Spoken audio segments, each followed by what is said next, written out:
Alright, sorry y'all, I got another Uber order. So I'm doing Uber right now, and I've only really gotten food deliveries. It is Friday, so I want to try to make some money tonight. The only thing is, and this is kind of what sucks about my work schedule, because I work super early in the morning, it's harder for me to do Uber Eats and stuff later at night because I have to be in bed like early. I'm still really tired because last night I went to bed at 11:30 and I had to wake up at 4 a.m. to be at work at 5. And so, I mean, I did work 8 hours today. And usually I would have taken a nap right when I got off work, but I kind of just decided to go ahead and go online and see if try to make some money while I'm still already out.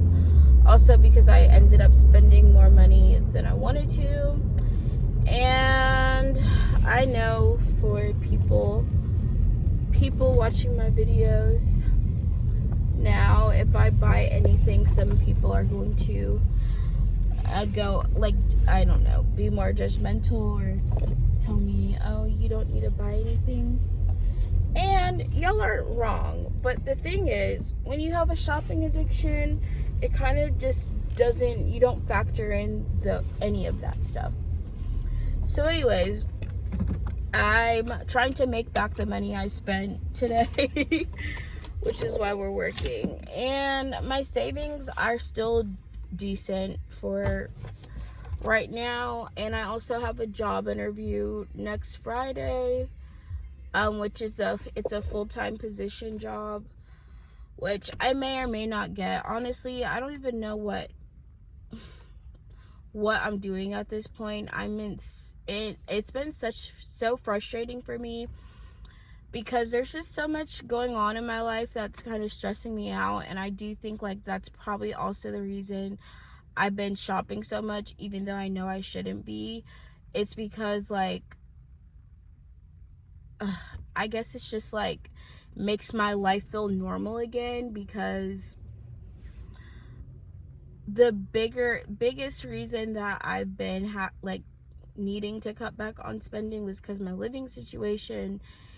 And my living situation, well, I need to cut back on my spending because it's just not a healthy thing for me to do long term. But also, I just have so much on my plate, and I just feel like I'm setting myself up for failure regardless, because what I'm expected to do is kind of just impossible for me to do in 2 months. Like, I'm trying to figure out how I'm going to be able to save the amount of money I need to save by the end of February, and it's really just not realistic for me with just this job, with my current job, that I'm going to save that much because of the bills that I have coming out. Like, I'm going to do my best, of course, but I would have to be making like additional income somehow, some way. And currently, like, doing Uber and Instacart's the only ways, but those aren't stable modes of income for me. So I still need to have another job, and I'm trying to get another job, but I'm not sure what jobs to even apply for at this point. Like, I've been applying for some like teaching jobs, which I don't even know if I'm gonna enjoy that or if that's what I should do. I just thought, okay, I could probably be like a preschool teacher or something with just my degree, since I don't have a teaching certificate, although I might still have to try to get it. So I'm kind of just at a very, very in a very, very kind of stressful, high stress situation, trying to like figure out what exactly I'm gonna do. Of course, I'm trying to like trust God with everything, but it's hard. Sometimes it does feel hard to trust God, because trusting God doesn't always have immediate results, you know? Like, I'm still in the situation that that's uncomfortable for me. And I'm not going into details about everything because I don't really want to update you guys until I know what my final options are. So I'm kind of just in like this limbo where things could go one way or they could go another way, and I'm like trying to prepare myself for the worst case scenario, which don't really want to think about or want to have to deal with, but I'm just trying to be prepared for the worst case possible, so that if it does come down to that, I just have something. Because pretty much right now, the best option for me seems the least likely to happen, and that's kind of what I have been most worried about.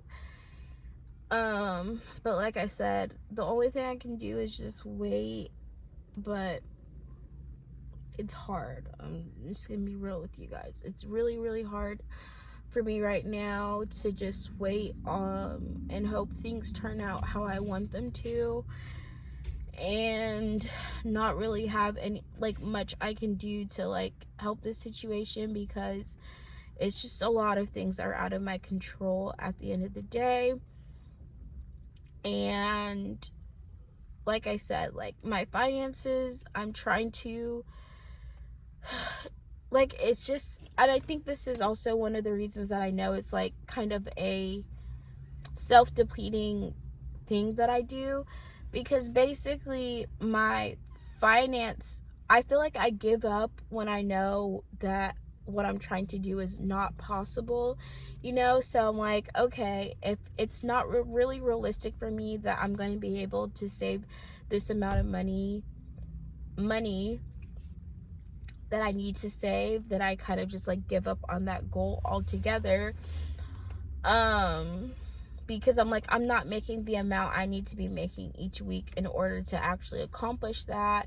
And it just doesn't seem feasible for me right now with my limited, there's just so much limits on some limits on what I can do and what I can make, because a lot of it, doing Uber and Instacart's out of my control. Now, if I could guarantee that I would make $200 to $300 a week doing Instacart or Uber on top of my job, that would be easier, but I can't really control for it.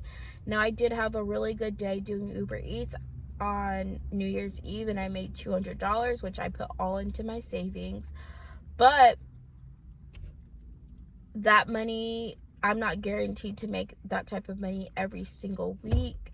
So that's kind of where the stress part comes in, or not even stress, it's just it's a lot of stuff that I want to do is just out of my control, and I'm doing my best, of course, and I'm trying to have a good attitude and not get discouraged, but there's just a lot on my plate. And I do think that when I get stressed out is when I want to shop the most. And it's weird because I feel like I wasn't even I feel like I'm wanting to shop more now, even though I know I shouldn't be. And it's just that's the conflicting, it's very conflicting. And I think that's also kind of just spiritual attacks too. I know whenever you know you shouldn't be something is when you're tempted to do it the most, essentially. So it's just that's kind of been what I'm trying to overcome, I guess. But anyways, y'all, I know it seems crazy how I post my videos sometimes, because I'll post a haul and then I'll be like, oh, I shouldn't be spending. And I think it's just me honestly being open and honest about the struggles with having a shopping problem. It's really hard to just do a complete 180. And like I said, even though I'm and you know what, I think I need to give myself more grace too, because even though I said like I'm allowed to spend up to $100 each month, I still like was like, oh, I'm not going to spend anything, and I'm still trying to give myself this extreme life because I feel guilty if I spend any money, but that's also not healthy. It's not healthy to have this mentality where you also feel guilty when you spend money, because all you do is kind of like give yourself an out. I don't know how else to explain it. It's kind of just like if you are doing something secretively or doing something in private that you know is wrong and making yourself feel guilty about it, it just makes your your guilt doesn't make you stop doing that thing. It kind of just makes it worse, and you just hide it more, which is kind of why like sometimes if I buy stuff, I won't even film a haul video, because I'm like, I don't want to feel like I feel so guilty about it. And I don't think that guilty feeling is good. I think it makes my shopping problem worse, actually, which is why I'm trying to like be honest about when I have bought things, and then sharing like, okay, I know I probably shouldn't have bought that, but I'm trying to, just put more limits on myself. But at the same time, I just don't know. Like, maybe I actually need to go to therapy or something. Like, that was one of the things that I've been praying about. It's just like overcoming my shopping addiction once and for all. And it just seems like it's been like harder to do than I thought. Like, I thought I could just flip a switch and not want to spend money anymore, but it's just like a habit. And once you've had this habit that you've done for so long, like, of course I don't spend money when I really, really can't spend money, or I don't have any money to spend, but I also just am like, why do I keep doing things, spending money, when I know I'm not supposed to be spending money? And it's like having that discipline and self-control is what we're working towards, but I just don't know if I'm going about it the right way anymore. And I follow this woman, her name's Brooke the Shopaholic, and she kind of also has said similar things where she's like, okay, I need to get rid of this thing. And I think anyone who has a shopping addiction knows, like, when you have a shopping problem, it's still hard to not shop. Like, it doesn't, like, even when you recognize the problem, it's still hard to not do it, not stop shopping all the time. So I don't know, I guess I just thought it would be easier than it actually has turned out to be. And now I'm trying to I don't know, we just have to take everything a day at a time, because at this point it's like, if I can't control my spending, if I can't find a way to control my spending, I'm never going to be able to get through, like, have financial stability, because I need to be able to stick to a budget and not go overboard, and work on being more disciplined. So y'all pray for me, and that's all I have to say for now.